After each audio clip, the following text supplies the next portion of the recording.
burn it all. I want every stick gone. The HOA president stood smirking in my driveway as hired guys fired up chainsaws, chopping my entire winter stockpile. 4 cords of seasoned oak, $200 worth of winter heat, into pieces and setting it ablaze right there. I had permits, fire marshal approval, township clearance. None of it mattered. Priscilla hated the look, so she ordered it destroyed. People like you need to learn your place. She smiled, then dropped a $2,400 cleanup fine on me. My twin daughters watched wide-eyed, already dreading freezing nights. Her sprinklers, still blasting 4 hours daily for her pristine lawn. 62 neighbors peeked from windows. Zero help. But power-hungry bullies never dig into old family paperwork. 3 months later, she was at my door begging me to stop. What would you do if they torched your winter stockpile? Drop A if you've battled an HOA tyrant, and share your worst HOA rule nightmare below. My name's Jake Hartwell, and 6 months ago I inherited my grandfather's house along with a secret that would destroy the woman trying to destroy me. I'm a third-generation mechanic in Millbrook Valley, Colorado. My wife Sarah runs the county library. 20 years of dealing with difficult patrons taught her how to spot bullies from a mile away. Our twin daughters, Emma and Grace, are high school juniors who've never seen their dad back down from a fight, which made what happened next even more confusing for them. When Grandpa Pete died, he left us his 1950s homestead sitting right in the middle of what's now Riverside Estates subdivision. Developers carved up his ranch in the 90s, but somehow his original house stayed put like a middle finger to progress. Moving in seemed perfect until we met our new HOA president. Priscilla Westmont appeared in our driveway 3 days after the moving truck left. Real estate agent by trade, HOA dictator by choice, she's been running this subdivision like her personal fiefdom for 6 years straight. The woman carries a laminated rule book everywhere and has that fake friendly smile that screams, "I'm about to ruin your day." Mr. Hartwell, we need to discuss your commercial vehicle situation. The smell of her expensive perfume couldn't mask the stench of condescension as she circled my 12-year-old pickup with magnetic door signs like it was a toxic waste dump. People like you need to understand that property values depend on maintaining certain standards, she said, measuring tape clicking aggressively. People like you. Emma and Grace were watching from upstairs windows, seeing their dad get talked down to like a child. Sarah's knuckles went white, gripping our kitchen counter. That phrase told me everything about Priscilla's real agenda. Within 2 weeks, I understood the system. Stan Mueller got fined $200 for growing tomatoes. Agricultural activities prohibited. Lisa Park's kids lost their swing set. Playground equipment requires committee approval. Mrs. Kowalski, an 82-year-old widow on fixed income, had to remove her bird feeders because they attracted nuisance wildlife. Meanwhile, Tom Wesley's identical vegetable garden got ignored. Judge Patricia Hayes's grandkids had an elaborate playset that somehow never needed approval. The Hendersons built an unpermitted shed and got a courtesy reminder to file paperwork. The pattern was crystal clear. Working families got hammered. Wealthy retirees got warnings. She's targeting us specifically, Sarah said one evening after Priscilla cited our neighbor for parking his work van overnight. Mom, why doesn't someone stop her? Grace asked. Because she controls the board, Sarah replied. Henderson couple are her puppets, Mrs. Brianna's too scared to vote against her, and everyone else is afraid of retaliation. That's when the basement cleanup started revealing Grandpa's secrets. The musty smell of 40 years' worth of documents filled my nostrils as we sorted through boxes. Sarah's librarian training kicked in. She organized everything by date and category, while Emma and Grace complained about spiderwebs and old paper smell. Jake, what's this? Sarah asked, holding up a thick manila folder labeled Water Rights, Millbrook Creek, 1947. Inside were documents covered in legal language, but one phrase kept jumping out. Perpetual easement and primary beneficial use of Millbrook Creek waters. I called Bob Morrison, retired lawyer and family friend who owed me for keeping his 1995 Buick running. Holy shit, Jake, Bob whispered after studying the papers. Your grandfather didn't just sell land to developers. He kept the water rights. Here's what Colorado water law means. Whoever uses water first gets permanent rights under prior appropriation doctrine, and those rights never expire regardless of what gets built later. The takeaway? Original water rights always trump newer development, even entire subdivisions. Bob, what are you saying? I'm saying every toilet, every faucet, every sprinkler system in Priscilla's subdivision runs on water your grandfather owned first, and now you own it. The sound of Priscilla's sprinklers running across the street, 4 hours daily watering grass nobody walked on, suddenly sounded different. 3 days later, she declared war on my woodpile. Grandpa Pete hadn't just left me a house, he'd left me the power to fight back. September 15th, I started doing what Grandpa Pete taught me every fall, splitting and stacking firewood for winter. 4 cords of seasoned oak, stored exactly where his pile had sat for 40 years. 15 feet from the property line, properly covered with tarps, and I even paid the county $200 for a fire department inspection just to cover my ass. The satisfying crack of splitting maul meeting oak echoed off the mountain walls as Emma and Grace helped me stack. The sweet scent of pine sap mixed with autumn air while we worked, building neat rows that would keep our family warm when November hit hard. That's when Priscilla appeared with her clipboard of doom.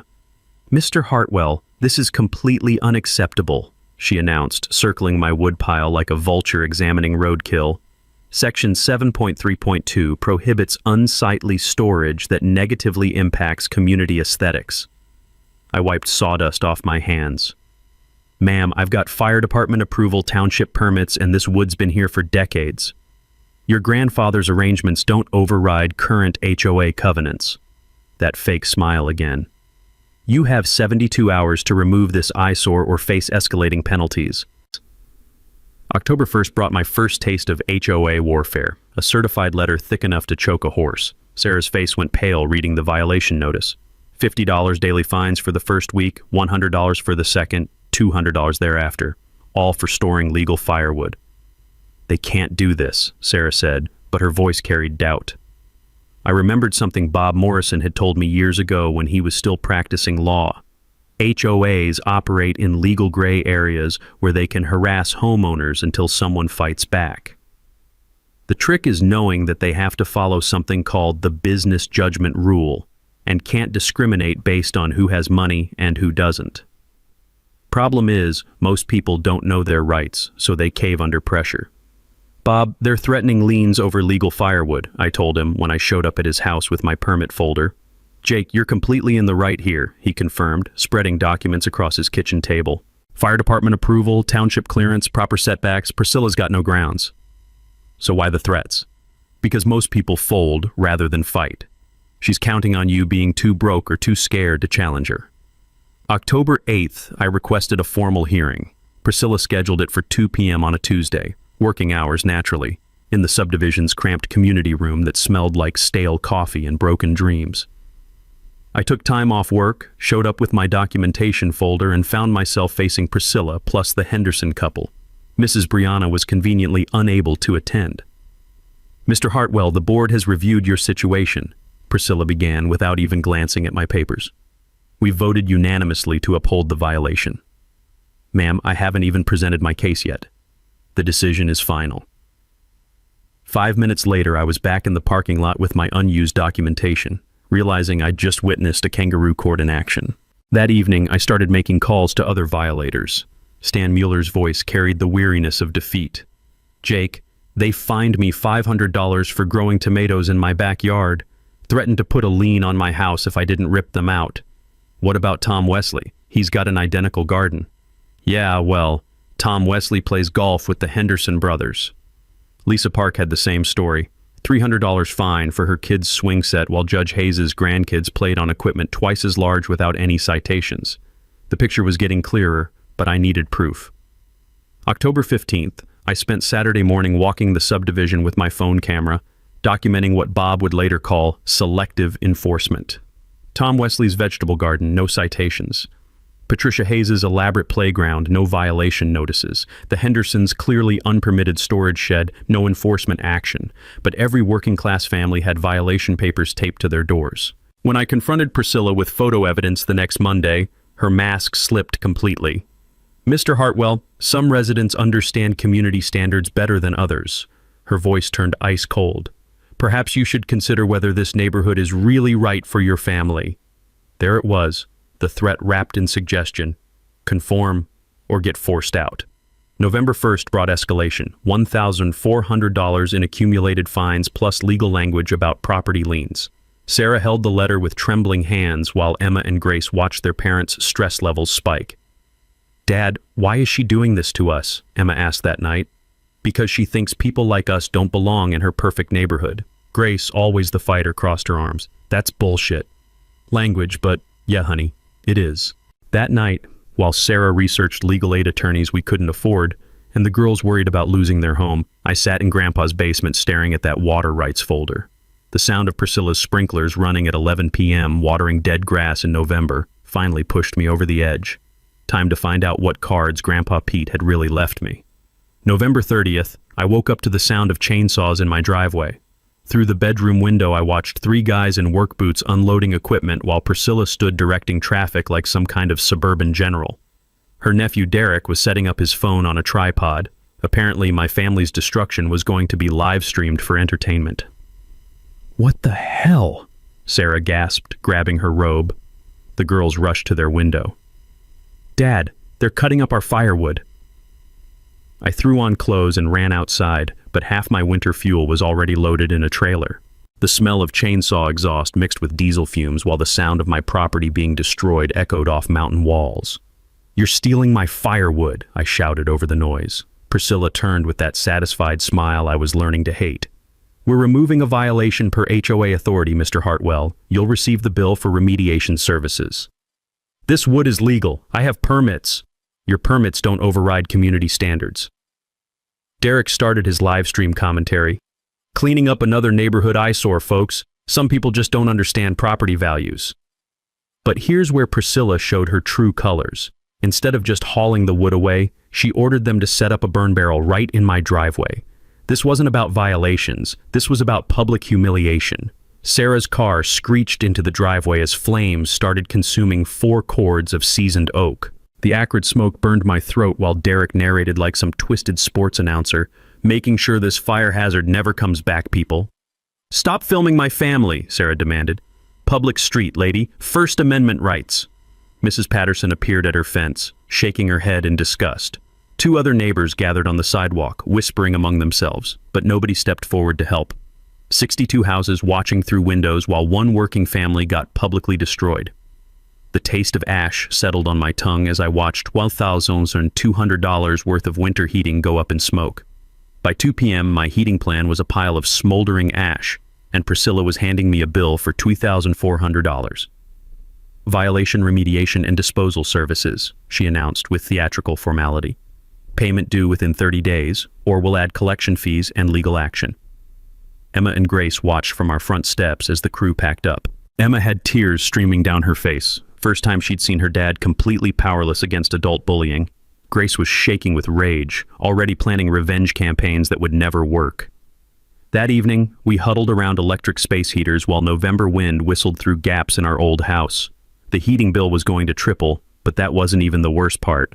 The worst part was my daughters seeing their father humiliated and helpless.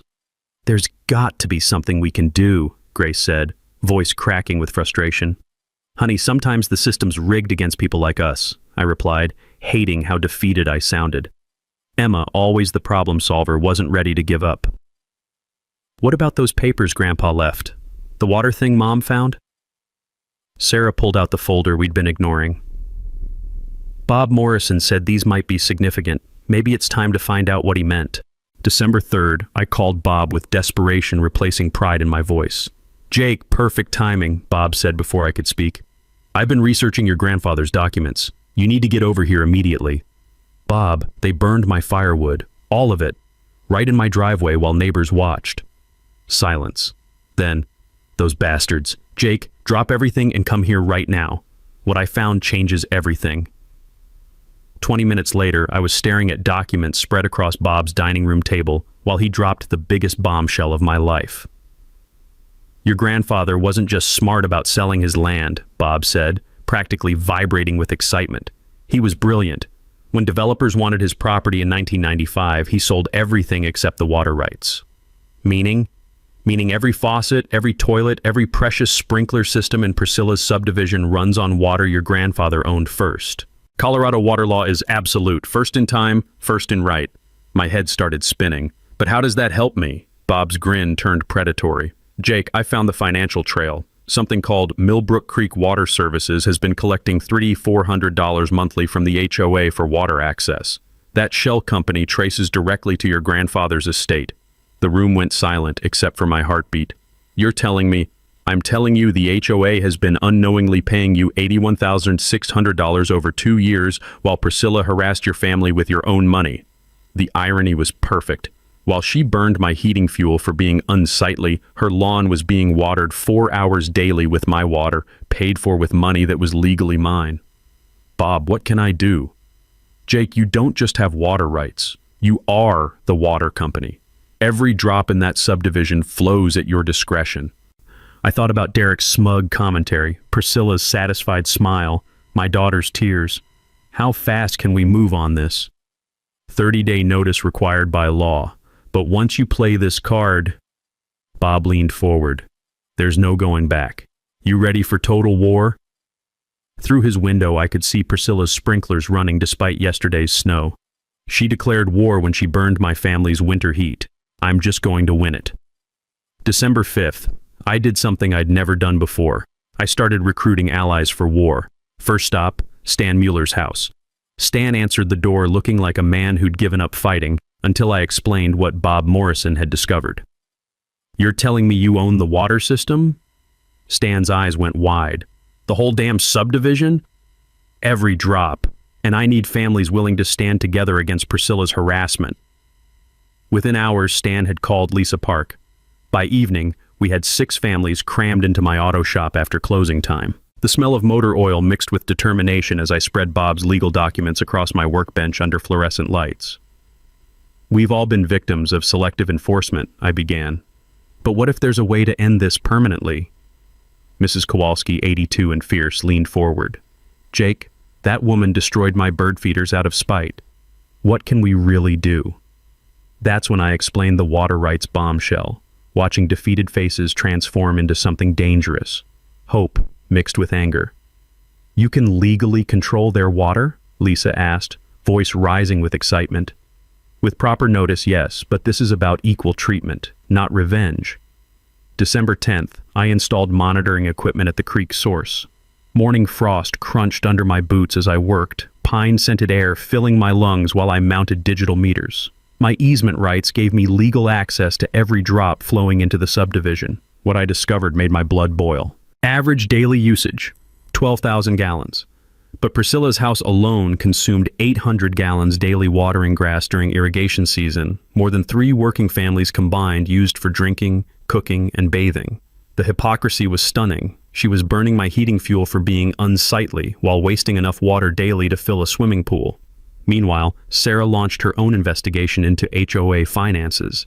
Jake, this is huge, she said, spreading documents across our kitchen table. Her librarian detective skills had uncovered systematic fraud, $23,000 in fake invoices to Westmont Property Services for work that never happened, emergency landscaping that left no trace, tree removal services neighbors confirmed never occurred, equipment purchases that somehow never materialized.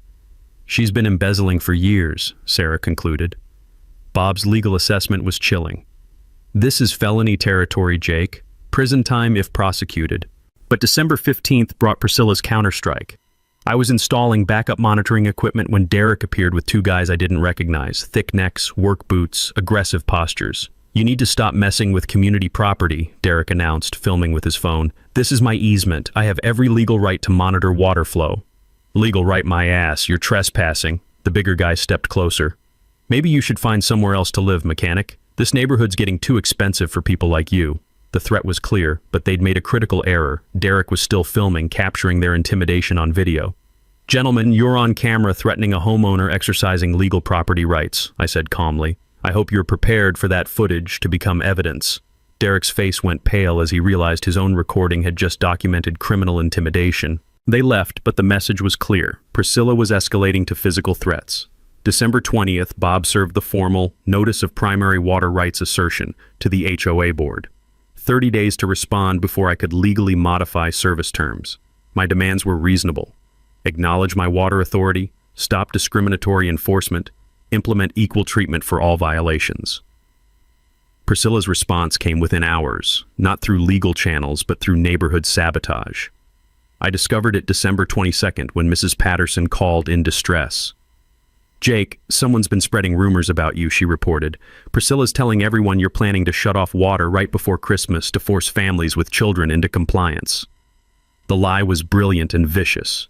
Paint me as the monster threatening families during holidays. But Priscilla had underestimated small-town networks. Mrs. Patterson had talked to Mrs. Kowalski, who'd talked to Lisa Park, who'd talked to Stan Muller. Within 24 hours, 6 families were comparing notes about Priscilla's door-to-door smear campaign. "She's panicking," Bob observed.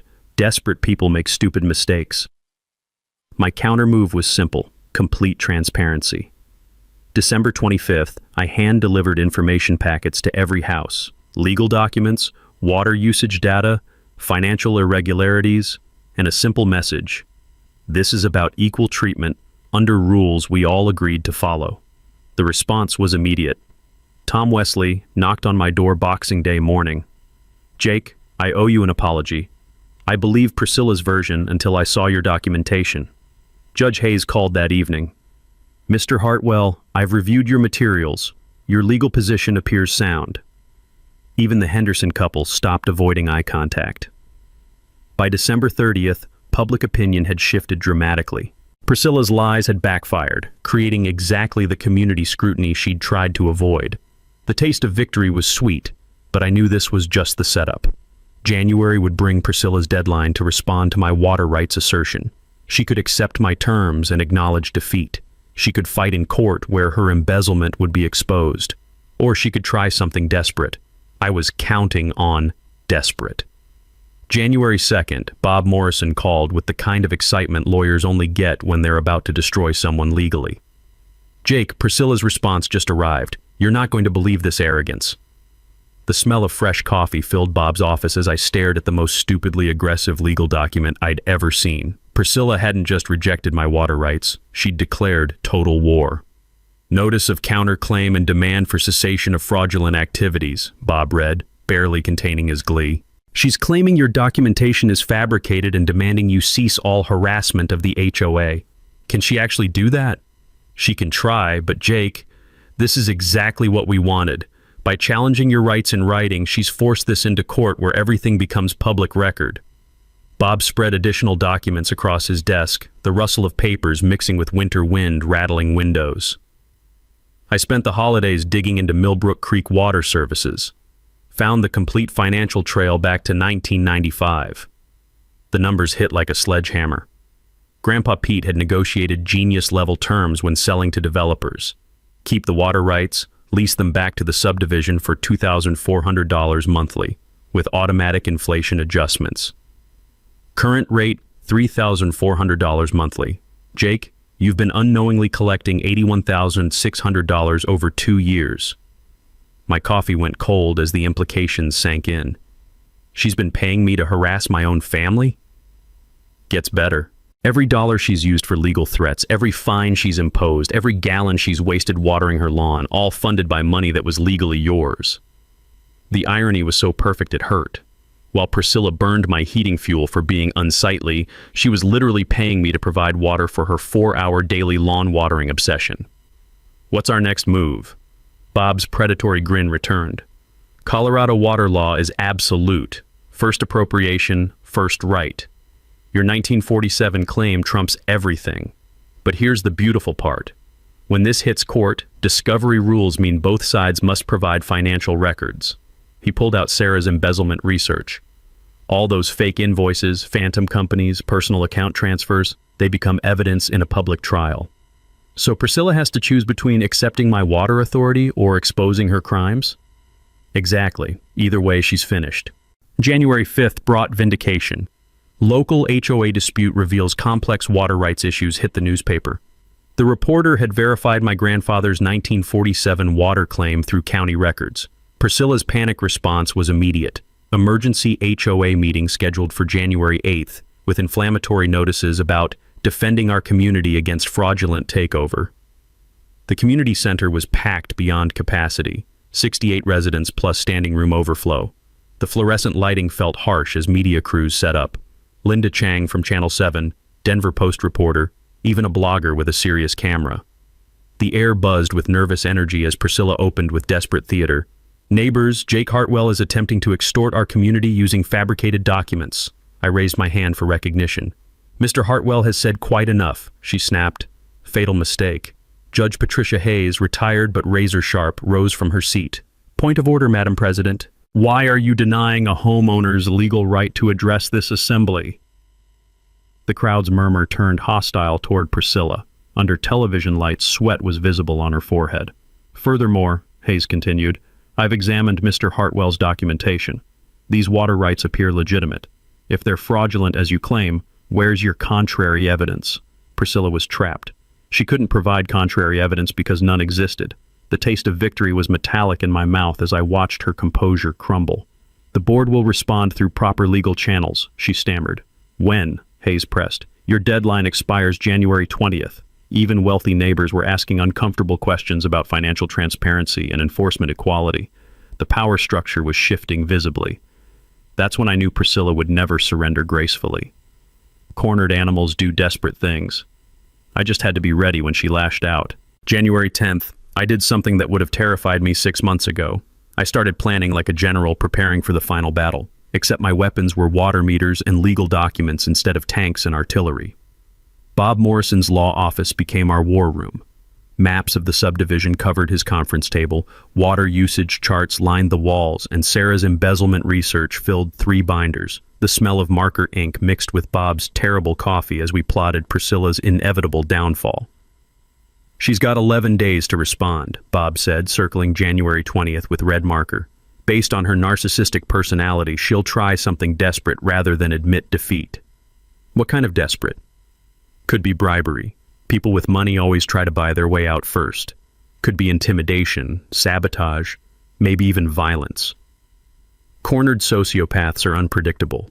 I spent the next 3 days installing backup monitoring systems at multiple points along Millbrook Creek. The morning frost crunched under my boots as I worked, pine-scented air filling my lungs while mounting tamper-resistant digital equipment that could withstand anything short of dynamite. Every gallon flowing into Priscilla's precious subdivision was now tracked in triplicate. Even if she hired professionals to sabotage my equipment, the redundant systems would keep recording her community's water dependency. From my research with Bob, I'd learned that water rights monitoring is considered critical infrastructure protection under Colorado law, meaning interference carries felony charges. The takeaway? Sabotaging someone's water monitoring equipment isn't just vandalism. It's a federal crime that can land you in prison. Sarah transformed our kitchen table into mission control, organizing 40 years of Grandpa Pete's documents with precision that would make NASA jealous. Original 1947 water contracts, estate records, county registrations, and Bob's legal research all categorized for instant access. "If this goes to trial, we'll bury them in paperwork," she said, adjusting her reading glasses. "But Jake, what if Priscilla tries to hurt our family directly?" The question haunted me. Emma and Grace didn't understand why Dad was suddenly checking door locks twice and varying routes to work. But after Derek's intimidation attempt with his goon squad, I wasn't taking chances with my daughter's safety. January 12th brought intelligence that changed everything. Mrs. Patterson called during dinner with news that made me smile for the first time in weeks. "Jake, Priscilla's been calling Denver law firms all day. Word is she's planning to sue you personally for harassment and property damage." The beautiful irony was that Bob had predicted this exact move. Personal lawsuits require discovery, and discovery would expose every financial crime Sarah had documented. "She's about to destroy herself trying to destroy you," Bob confirmed when I called him. "It's like watching someone commit suicide with legal documents." We prepared for multiple scenarios with the thoroughness of paranoid survivalists. If Priscilla accepted my terms, we'd implement community oversight and equal enforcement. If she sued, we'd counterpunch with criminal charges. If she tried sabotage, we had security cameras and law enforcement contacts ready. But I wanted more than defense. I wanted overwhelming victory. January 15th, I approached Deputy Dave Martinez at the gas station. Dave had been patrolling Millbrook Valley for 12 years, and his kids played soccer with Emma and Grace. "Dave, heads up about a developing situation," I said, explaining the water rights dispute and Priscilla's escalating behavior. You're telling me she's been embezzling community funds while targeting working families? His cop instincts were already engaged. That's what our evidence shows. I'm worried about retaliation when her deadline hits. Dave's expression turned professional. I'll increase patrol frequency in your area. And Jake, anything weird happens, call immediately. Don't try to handle it yourself. Having law enforcement awareness felt like strapping on Kevlar. Priscilla could threaten all she wanted, but sheriff's deputies don't negotiate with community bullies. The technical preparation intensified.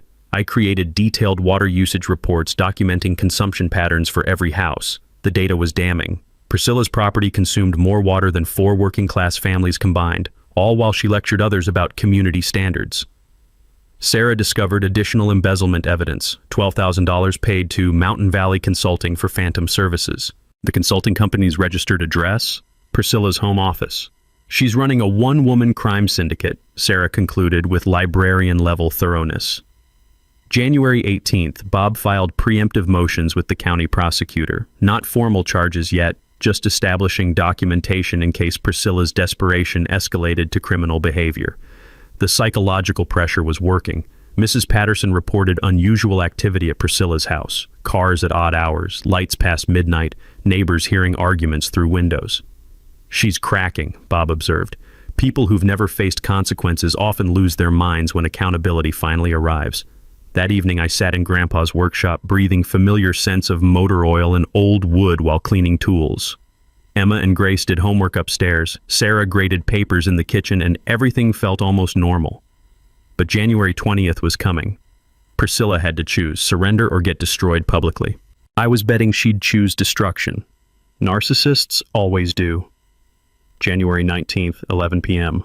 I was doing final equipment checks when headlights swept across my property. A black SUV with tinted windows parked across the street, engine rumbling, just sitting there watching my house. The diesel exhaust smell drifted through my open garage as I pretended to work while photographing the vehicle. 20 minutes later, it drove away without approaching. I called Dave Martinez immediately. Jake, I'll increase patrols tonight. Document everything, but don't confront anyone directly. January 20th, deadline day, brought deafening silence. No response from the HOA board, no legal documents, no communication of any kind. Under Colorado water law, failure to respond within 30 days meant automatic acceptance of my terms. I legally controlled the subdivision's water system now. That afternoon, Tom Wesley appeared at my auto shop looking like a man being forced to deliver bad news to the mafia. Jake, I'm here unofficially, he said, glancing around nervously. Priscilla asked me to make you an offer. He handed me an envelope thick enough to contain a novel.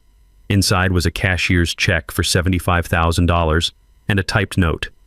For immediate cessation of water rights claims and relocation from Riverside Estates within 60 days. The bribery attempt was breathtaking in its stupidity. Priscilla was trying to buy me off with what had to be embezzled HOA funds to abandon legal rights I'd already established. Tom, where did this money come from? Honestly, I don't know, and I'm starting to worry about that. Tom's banker instincts were finally kicking in. Some of us have been asking uncomfortable questions about HOA finances lately.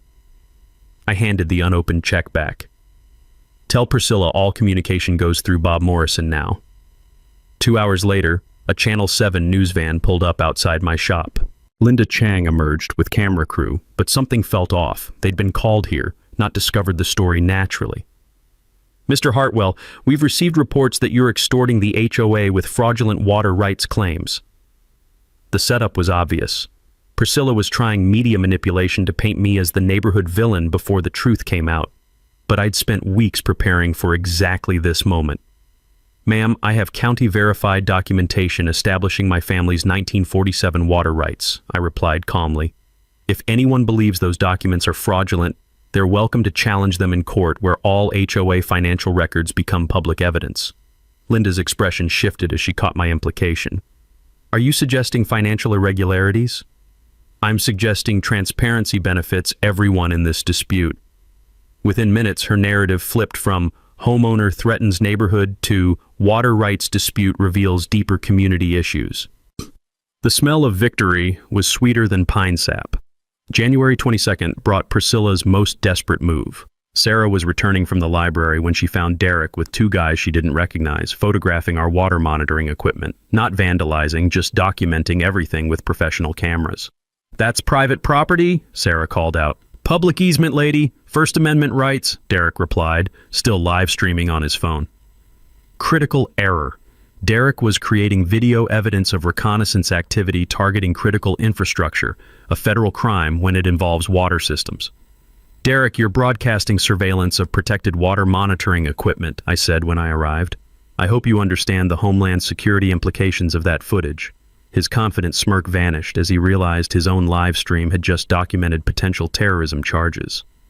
January 24th brought property escalation. I discovered my truck's tires slashed overnight, all for a professional job with identical cuts. The rubber smell mixed with morning frost as I photographed the damage. But Priscilla had miscalculated again. My security cameras captured everything. Two figures in dark clothing, faces partially visible, using identical utility knives. Dave Martinez examined the footage with professional interest. "Jake, this shows premeditation and coordination. We're looking at conspiracy charges now." The psychological pressure was working. Mrs. Patterson reported that Priscilla's house had constant activity, multiple cars daily, arguments audible through windows, lights burning past midnight. "She's falling apart," Mrs. Patterson whispered. "Yesterday I saw her screaming at Tom Wesley in her driveway about incompetent board members." January 26th brought the breaking point. 3 more families reported attempted break-ins targeting documents, but the burglars had been sloppy, elderly misses. Brianna spotted them and called police. 2 arrests, both men with prior records hired through Derek's construction contacts. When Dave Martinez called with the arrest details, his voice carried satisfaction. "Jake, they're talking.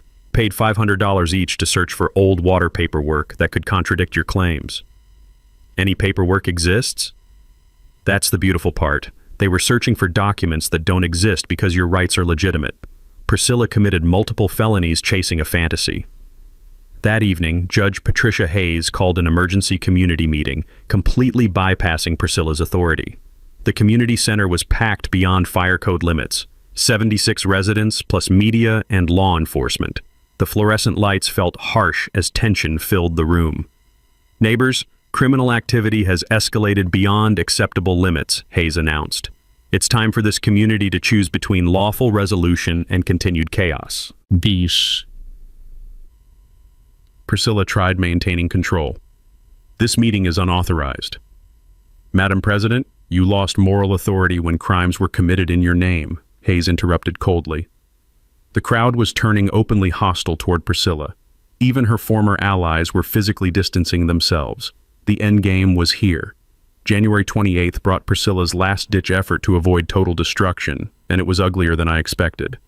I was opening my shop when Sheriff Thompson himself pulled up, not Deputy Martinez. When the actual sheriff shows up instead of deputies, you know something serious is happening. "Jake, we arrested 2 more men last night attempting to tamper with your water monitoring equipment," he said grimly. "Professional saboteurs with federal records. Someone paid serious money to shut down your systems." The smell of winter air mixed with coffee from his thermos as he showed me surveillance photos. 2 men with military-grade equipment trying to disable my sensors at 3 a.m. "Sheriff, this is escalating beyond local jurisdiction." "Already called federal authorities. Interference with water infrastructure triggers Homeland Security protocols." His expression was stone serious. "Jake, whoever's behind this crossed into terrorism charges." But the federal implications were nothing compared to what Sarah discovered that morning. "Jake, you need to see this," she said, spreading bank records across our kitchen table. Her librarian detective skills had uncovered Priscilla's biggest crime yet, $127,000 transferred from HOA reserve funds to personal accounts over 3 years. "She didn't just embezzle maintenance fees," Sarah explained. "She stole the community's emergency reserves, money set aside for infrastructure failures, natural disasters, major repairs." The magnitude was staggering. Priscilla had been systematically looting the community while terrorizing families who couldn't afford lawyers. Mini twist, the legal kamikaze. January 30th brought Priscilla's final desperate move. She filed a federal lawsuit claiming I was a domestic terrorist threatening critical infrastructure. Bob Morrison called, laughing so hard he could barely speak. "Jake, She just committed legal suicide. Filing false terrorism charges is a federal crime, and discovery will expose every financial record she's tried to hide. How bad is this for us? It's not bad, it's perfect. She's forced this into federal court where her embezzlement becomes evidence in a terrorism investigation. The FBI will audit every penny she's touched for 3 years. The beauty of Priscilla's desperation was that each escalation created more evidence against her. Every crime she committed trying to hide previous crimes just made her eventual downfall more spectacular. February 1st brought the community explosion I'd been waiting for. Mrs. Brianna, the quiet board member who'd been too scared to oppose Priscilla, finally found her voice. She called an emergency press conference outside the community center, her hands shaking as she held microphones. "I can no longer remain silent about financial irregularities I've witnessed," she announced in accented English. "Priscilla Westmont has been stealing from this community for years." The media feeding frenzy was immediate. Channel 7, Denver Post, even Colorado Public Radio showed up as Mrs. Brianna detailed phantom invoices, no-bid contracts, and personal account transfers. But Priscilla's response revealed how completely she'd lost touch with reality. February 2nd, she held her own press conference, standing in front of her perfectly manicured lawn while sprinklers ran behind her. The visual irony was perfect. "Jake Hartwell is a terrorist threatening our water supply," she declared to assembled media. "He's extorting this community using fabricated documents." Linda Chang from Channel 7 asked the obvious question. "Ms. Westmont, if his documents are fabricated, why haven't you challenged them in court?" "We're exploring all legal options. It's been 6 weeks since his initial notice. Water rights law requires response within 30 days. Priscilla's face flushed red. "Legal technicalities don't override community safety." But the most damaging moment came when a Denver Post reporter asked about financial management. "Ms. Westmont, can you account for $127,000 in reserve fund transfers over the past 3 years? Her deer-in-headlights expression was captured by every camera present. No answer, just stammering about confidential board business, while sprinklers wasted hundreds of gallons behind her. The contrast was perfect. A woman claiming water conservation concerns while literally wasting water during her denial of embezzlement charges. February 3rd brought federal involvement. FBI agent Sarah Mitchell arrived at my shop with a briefcase full of questions about water infrastructure and domestic terrorism claims. The scent of motor oil mixed with her official perfume as she examined my monitoring equipment. "Mr. Hartwell, we're investigating allegations that you've threatened critical infrastructure." "Agent Mitchell, I've been documenting legal water usage under inherited easement rights. Everything's been coordinated with local law enforcement." She spent 2 hours reviewing my documentation, Bob Morrison's legal research, and security footage of actual sabotage attempts. "Sir, it appears you're the victim here, not the perpetrator. These terrorism charges appear frivolous." "What happens to someone who files false terrorism reports?" Her smile was predatory. Smile was, "Federal prison, typically. The FBI doesn't appreciate having our resources wasted on personal vendettas." That evening, I sat in Grandpa Pete's workshop, breathing familiar scents of old wood and motor oil, while Emma and Grace did homework upstairs. Tomorrow was the final community meeting where everything would come out publicly. Priscilla had destroyed herself through escalating desperation, creating exactly the federal scrutiny that would expose her crimes and validate my rights. The taste of victory was metallic and sweet. Justice was finally flowing downhill. February 4th, 7 p.m. The community center was packed beyond fire code limits with the biggest crowd in Riverside Estates history. 83 residents filled every seat and lined the walls, plus standing room overflow spilling into the hallway. Media presence was unprecedented. Channel 7, Channel 9, Denver Post, Colorado Springs Gazette, plus 3 local bloggers with professional cameras. The fluorescent lighting felt harsh and dramatic as Sheriff Thompson positioned 2 deputies for crowd control. The air buzzed with nervous energy and whispered conversations as people took sides. You could smell tension mixing with winter coats and coffee from the volunteer table. Priscilla called the meeting to order, trying to maintain control one last time. "Neighbors, we're here to address malicious attacks on our community by Jake Hartwell, who's attempting to steal our water system using fraudulent documents." I raised my hand for recognition under homeowner rights. "Mr. Hartwell has disrupted this community enough," she snapped, making her fatal mistake. Judge Patricia Hayes rose from her seat like an avenging angel. "Point of order, Madam President. You cannot deny a homeowner's legal right to address this assembly. Why are you afraid to let him speak?" The crowd murmured approval. Even under television lights, sweat was visible on Priscilla's forehead as her authority crumbled publicly. "Furthermore," Hayes continued, "as a retired judge, I've reviewed Mr. Hartwell's documentation. These water rights are legitimate. Where's your contrary evidence?"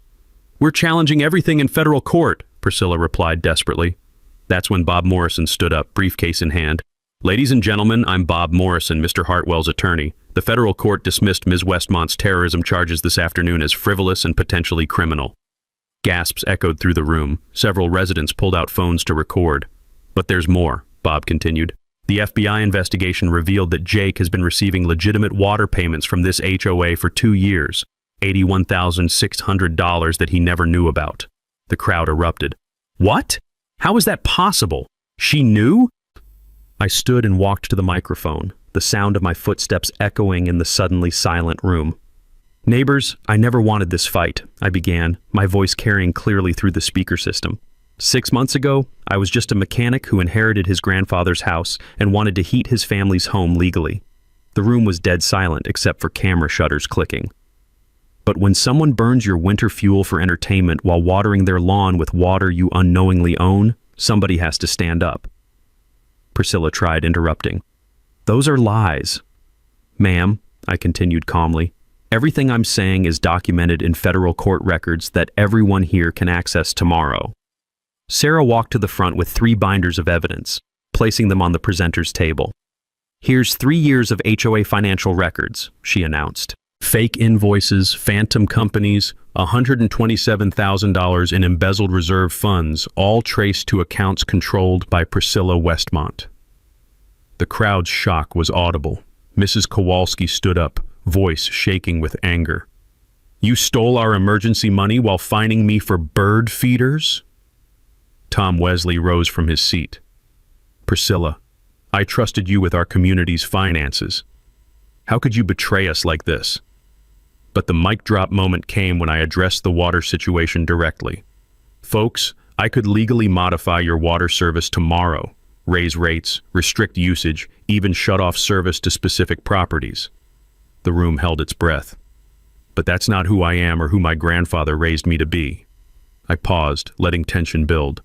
"Instead, effective immediately, I'm donating all past and future water payments to establish the Hartwell Family Community Scholarship Fund for working families' children, because that's what real communities do. They take care of each other." Yeah. The standing ovation lasted 4 minutes. Even some of Priscilla's former allies were clapping. Linda Chang stepped forward with her microphone as cameras rolled. "Ms. Westmont, how do you respond to documented evidence of embezzlement and the federal court's dismissal of your terrorism charges?" Priscilla looked around desperately, realizing she was completely alone. Her board members were avoiding eye contact, wealthy neighbors were shaking their heads in disgust, and federal agents were taking notes. "This is a conspiracy!" she screamed. "You're all against me!" Sheriff Thompson approached her calmly. "Ma'am, I need you to come with us. The district attorney has issued a warrant for your arrest on charges of embezzlement, filing false reports, and conspiracy." As handcuffs clicked, the room erupted in applause. Derek, filming everything, looked like he wanted to disappear. The last image was perfect, Priscilla being led away in handcuffs while her sprinklers continued wasting water in the darkness outside, and 83 neighbors finally free from her tyranny. Justice had flowed downhill, just like water always does. February 15th brought sweet vindication. Former HOA president charged with embezzling $127,000 from community funds dominated local headlines. Priscilla pled guilty to avoid trial, receiving 18 months in federal prison plus full restitution. Her real estate license was permanently revoked, properties were seized to cover damages, and she became a cautionary tale about what happens when petty power corrupts completely. The media coverage was beautiful. Water rights discovery exposes years of HOA corruption.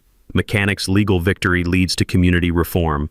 David versus Goliath, how one family's fight freed an entire neighborhood. But the real victory was watching our community heal. March 1st, Stan Mueller was elected HOA president by unanimous vote. My endorsement made the difference.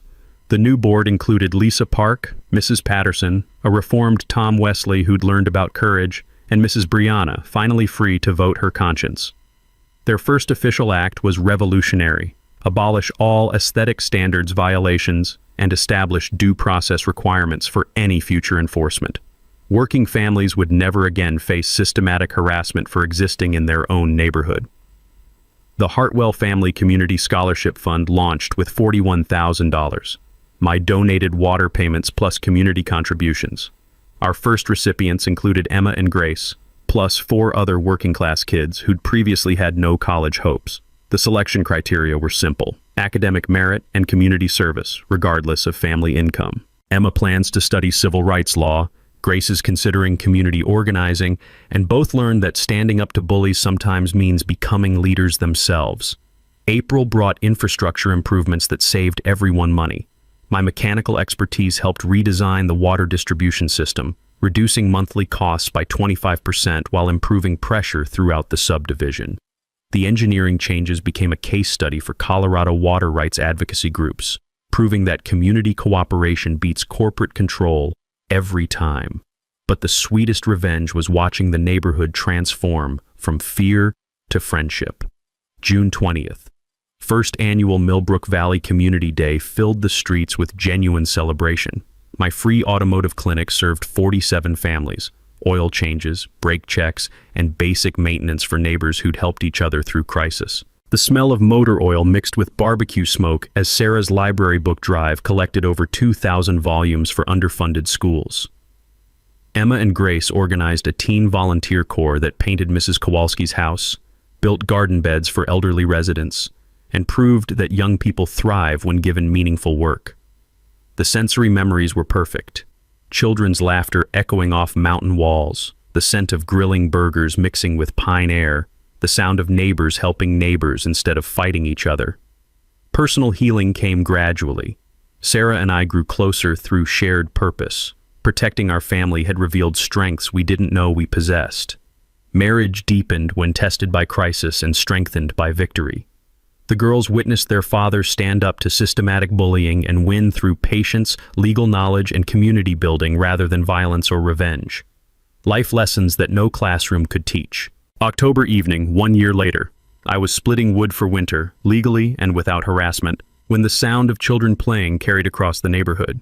Priscilla's former house now belonged to the Martinez family, whose twin boys built snow forts where perfect lawn once sat. Gardens flourished where violations once ruled.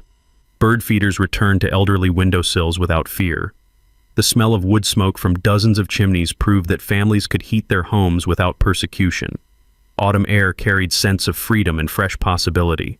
Derek, surprisingly, had learned from his aunt's downfall. He started a legitimate landscaping business, hired 3 local teenagers, and actually apologized for live streaming my family's humiliation. Sometimes even enablers can choose redemption over revenge. Standing in Grandpa Pete's workshop that final evening, breathing familiar scents of motor oil and old wood, I understood what he'd really left me. Not just water rights, the knowledge that ordinary people have extraordinary power when they understand their legal rights, document everything carefully, and build coalitions with neighbors facing similar injustices. Sometimes the person getting pushed around is quietly sitting on exactly what the pusher needs most. And when that truth finally surfaces, justice doesn't just flow, it floods. So, that is how a small-town mechanic took down an HOA dictator using nothing but paperwork and patience. But here's what happened after Priscilla got handcuffed on live TV.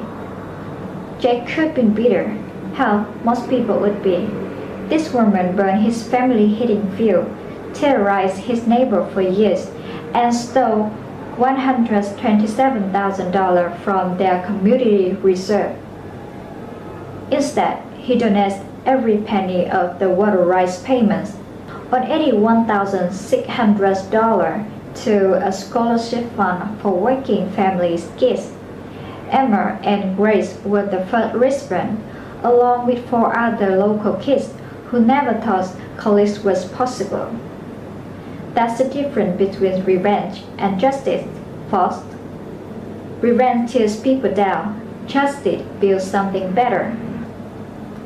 Look, we all been there, dealing with someone who thinks a little authority makes them God. Whether is an HOA Karen, a boss who power trip, or that neighbor who called code enforcement on your kids' chart art. The question is, when they come for you, are you ready? Because I guarantee they're not expecting you to know you're right. Document everything and fight back with fact instead of fury. What's your HOA owner story? Drop it below, because somebody needs to hear they are not alone in this. Subscribe if you love seeing bullies get served justice, and ring that bell for more stories where the little guy green through brain, not brawn. Remember, sometimes the best defense against petty tyrants isn't fighting fire with fire. It's drowning them in their own paperwork. Thank you for watching.